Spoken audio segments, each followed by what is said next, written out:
Le salon de l'immobilier, je vous le disais, ça se déroule donc ce vendredi au Quorum. Ça doit faire une vingtaine d'années au moins que ce salon existe, 14, 15 et 16 mars 2014. Demain, jeudi, Xavier Bringer, vous présentez les chiffres définitifs du marché de l'immobilier dans la région sur l'année 2013. Là, on voit quelques images du salon de l'immobilier, on en reparlera tout à l'heure. Sur 2013, les chiffres. Ils ont été bons, ils ont été moyens, ils ont été médiocres.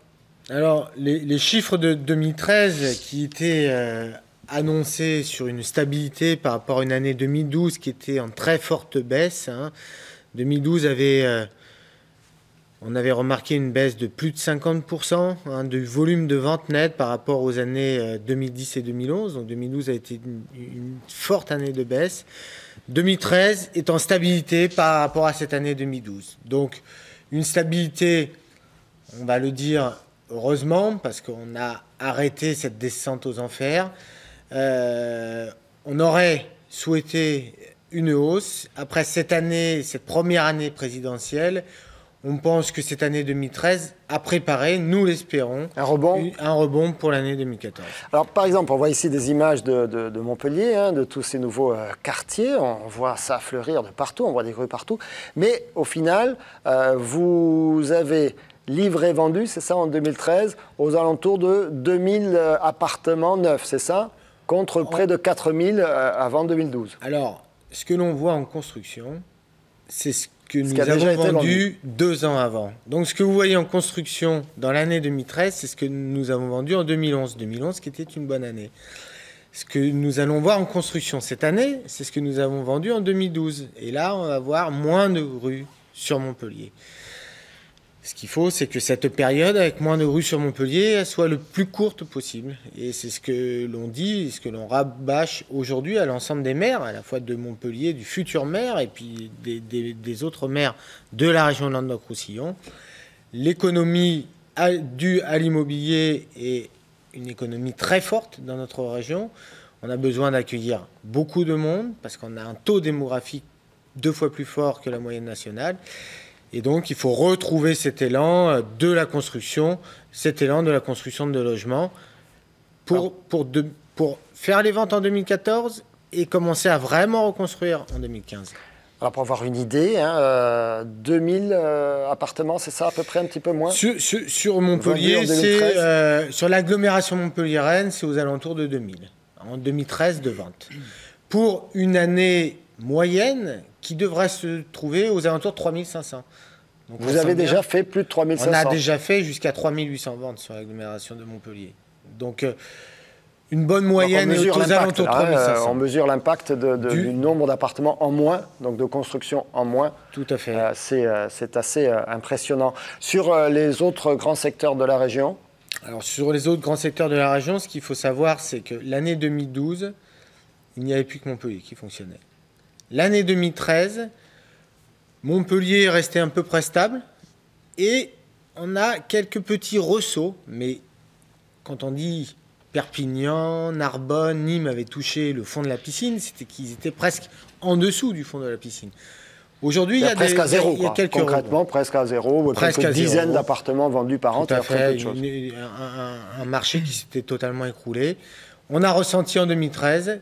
Dans ces 3 villes importantes de notre région, un petit rebond qui s'exprime en termes de pourcentage avec des pourcentages très forts.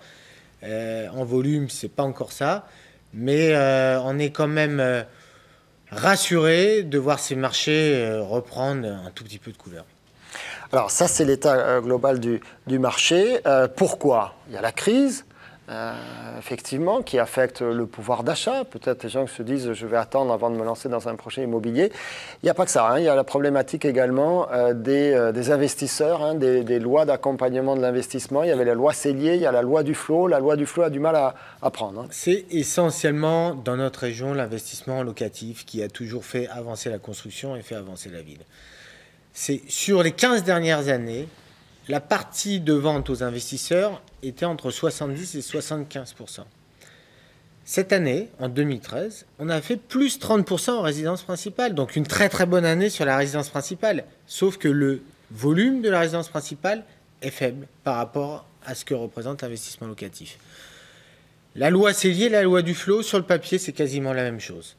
Sauf que la loi Cellier, elle s'appelait Cellier, la loi Duflot s'appelle Duflot. Et pour les investisseurs, eh ben, le nom du ministre, pour eux, c'est une loi sociale. Pourtant, c'est la même.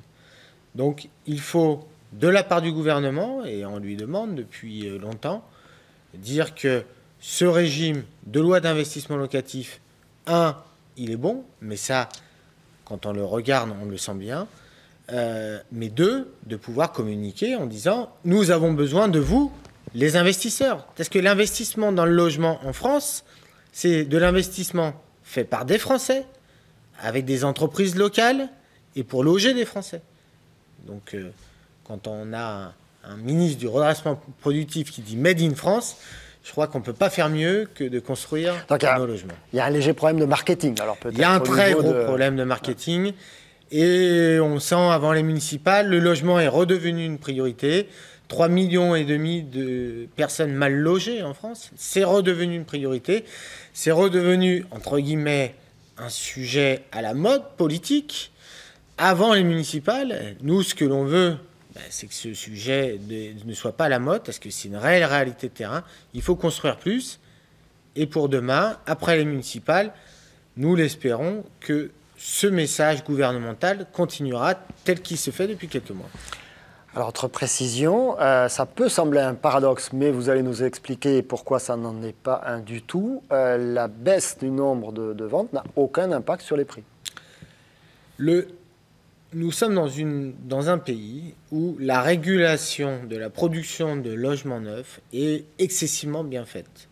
Par exemple, en Espagne, il y a 1 million de logements en trop. Beaucoup de il y en a 1 million et chez nous, il y en a 1 million en moins. Alors peut-être qu'on n'a pas construit assez, mais tout du moins... Peut-être qu'eux, ils ont construit un peu trop. Et eux, ils ont sûrement construit beaucoup trop. Aujourd'hui, en France, c'est le marché, c'est pour ça que ça reste une valeur très sûre, le logement en France, c'est le marché où l'ensemble du marché économique est basé sur la valeur du logement. Donc on est dans un marché un peu en pénurie, mais un marché très protégé, qui n'est pas une bulle spéculative. Nous vendons quand on a des acquéreurs. Quand il n'y a pas d'acquéreurs, on arrête de construire. Mais vous ne lancez pas la construction. On ne lance pas la construction. Donc si vous n'arrivez pas à vendre au prix que vous estimez, vous, normal, vous ne lancez pas la production, donc vous ne faites pas de baisse de prix pour pouvoir vendre un produit. Vous n'avez pas de stock au fond. Aujourd'hui, on n'a pas de stock, et aujourd'hui, on vend à un prix de vente qui est le coût de revient, plus un peu de frais de gestion et une marge. Une marge qui est constante, qui est demandée par les établissements financiers. Aujourd'hui, pour mettre en vente plus, soit il faut plus d'investissement locatif, ça c'est la première chose, il en faut plus. Deuxièmement, il y a aussi peut-être une nouvelle conception du logement à avoir, une conception d'un logement que l'on peut dire abordable mais sans aide de l'État et sans péréquation entre un logement cher et un logement un peu moins cher. Un logement qui répond à toutes les qualités que doit avoir un logement, mais peut-être avec des infrastructures plus raisonnées, un foncier un peu moins cher parce que l'État aura fait un vrai choc du foncier, et un logement un peu plus adapté. On n'est pas là pour construire que des Rolls et des BMW. À un moment, on peut bien habiter dans un logement, même si c'est une Renault, une Peugeot, qui conserve et qui répondent à toutes les normes françaises. Aujourd'hui, il faut vraiment arriver à cette nouvelle conception du logement, parce qu'on doit loger tous les Français, les riches, les classes intermédiaires, les pauvres. Aujourd'hui, on fait beaucoup de logements sociaux. Il y a encore un marché, on va dire, haut de gamme qui est porté. Je crois qu'on a vraiment oublié la classe moyenne, et il faut qu'on réagisse. Le cœur de la société française. Avant de parler du salon de l'immobilier, une dernière précision, il y avait cette conférence, en tout cas ce débat, c'était ce lundi au Quorum avec la Fédération du bâtiment. Vous y étiez invité. Ils ont beaucoup insisté, les constructeurs, sur la nécessité de faire appel aux entreprises françaises, en tout cas celles qui respectent au maximum, au mieux, la législation française plutôt que celle qui travaille avec du personnel détaché européen. Vous êtes en phase avec cet objectif-là? Je le disais tout à l'heure, la construction du logement en France, c'est made in France. Et dans le made in France, on pourrait dire fabriqué en France, avec des entreprises françaises. Et pour soutenir l'emploi local, en plus, en Languedoc-Roussillon, la fédération s'est renommée l'excellence au cœur de la vie, au cœur de la ville. L'excellence au cœur de la vie, au cœur de la ville, c'est d'abord faire travailler nos salariés français de notre région. Alors, Salon de l'immobilier, pour vous faire une idée, puis pour céder à un coup de cœur peut-être, ce sera le 14, 15, 16 au Quorum à Montpellier. 110 exposants, 5 à 6 000 visiteurs attendus, des conférences. Vous y serez présents également. Il y aura la distribution des prix, les fameuses pyramides. Tout à fait. Avec encore de belles réalisations, quelques folies. Je ne sais pas si les folies ont été sélectionnées parmi les lauréats de cette année. Alors, vous pouvez ne pas dévoiler le... Non, mais la première folie aujourd'hui, le concours de ce qu'on appelle les pyramides, c'est un concours des bâtiments qui viennent de commencer à être mis en chantier. La première folie, ça sera pour l'année prochaine. D'accord, ce sera pour l'année prochaine. Alors, juste un mot pour m'aider à lancer le sujet qui arrive tout de suite. À Nîmes, vous le disiez, c'était tombé très très bas en matière de promotion immobilière, de construction d'appartements neufs. Plus 43%, ça veut dire combien ? Alors plus 43%, ça veut dire 220 logements. 220 logements quand on est à 2000 à Montpellier. Donc on mesure l'écart entre les deux agglomérations, sachant qu'il n'y a pas 10 fois plus d'habitants dans Montpellier son agglomération que dans celle de Nîmes. Il y en a 2 fois plus, peut-être 2 fois et demi maximum. Nîmes est un marché en grande souffrance. Le maire sortant, Jean-Paul Fournier, je crois que cette année a pris... peut-être la mesure de cette dégradation du marché, tout du moins dans ses dernières paroles. L'agglomération de Nîmes mérite peut-être pas de construire 2000, peut-être pas la moitié de Montpellier, mais au moins 800 logements par an. On est à 220 logements vendus. Il y a beaucoup à faire. C'est une ville qui est superbe sur plein de raisons. Moi, j'ai l'habitude de dire que notre région, il y a une colonne vertébrale, Nîmes, Montpellier, Béziers, Narbonne, Perpignan. Et ces 2 dernières années, le marché s'est trop concentré sur Montpellier. Il faut absolument le rediversifier. Et sur Nîmes, elle a tous les atouts pour vraiment... Pour être le deuxième grand marché du Languedoc-Roussillon. Alors, en tout